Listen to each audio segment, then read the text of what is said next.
You're watching WLWT News 5, leading the way.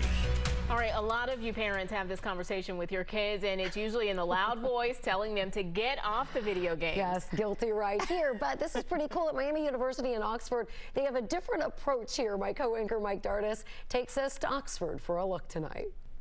Gaming is a $110 billion a year industry worldwide, so the school tries to harness the passion and turn it into a profitable career for Miami grads. I recently visited campus to see how.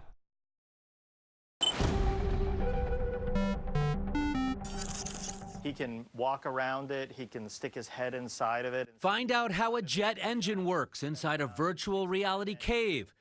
Or maybe just brush up on your painting. You can like walk through it too. It's not an arcade. What if I told you this was going on at an institution of higher learning? That's right, they're gaming it up in Oxford at Miami University. I mean, this is a massive industry, and the video game industry alone is larger than Hollywood and music combined. Professor Glenn Platt is the director of interactive media studies at Miami. He says instead of parents telling kids to get off the couch, maybe it's time to look at the possibilities. It's really a form of entertainment much like television. These games have become so sophisticated that there are storylines and plots, and there's an engagement that's not dissimilar from television or movies for people. Don't worry, loves. Cavalry's here. It's part of the reason the university is all in. Miami's gaming program ranked 3rd out of all public schools by the Princeton Review and 16th in the world. Miami grads littered throughout the industry. I knew you were there. But it's not just about the popular games like Fortnite and Overwatch.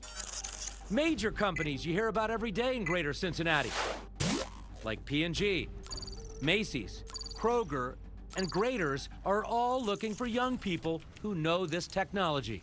Anything that's got points, levels, rewards, this is things that we use every day, right? Those are all game mechanics. The dashboard in your car that tells you how you're doing relative to other drivers, those are game mechanics. And in an effort to foster this creative computer environment, Miami actually has a varsity esports team. That's right. 30 students who compete against about 80 other college teams all across America in a variety of video games, led into battle by academic advisor Chad Reynolds. He used to be a track and field coach. Now he's coaching this. They log the same amount of time. They're committed to the game, logging the amount of work in to be successful. Calvin Sanvey is from Monroe in our area. He had no idea he'd ever celebrate a championship. Victory.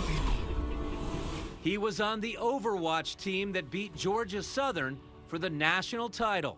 I just came to Miami looking for an IT degree, and then this started when I was in my 3rd year of college. The varsity program started in fall of 2016. They have their own esports arena at the school. State-of-the-art equipment, furniture, and uniforms.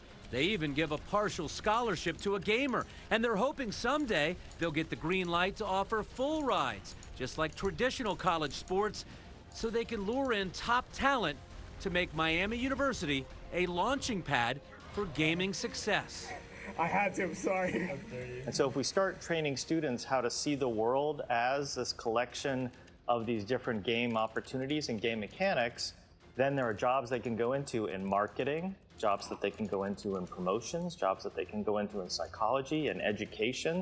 It's far more than just fun and games.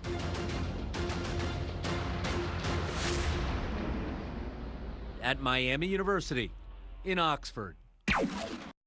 So there's a whole new world out there that I knew absolutely nothing about. Pro gaming teams, first of all, bring in $10 to $20 million a year. You've got massive online audiences with more viewers than most traditional sporting events.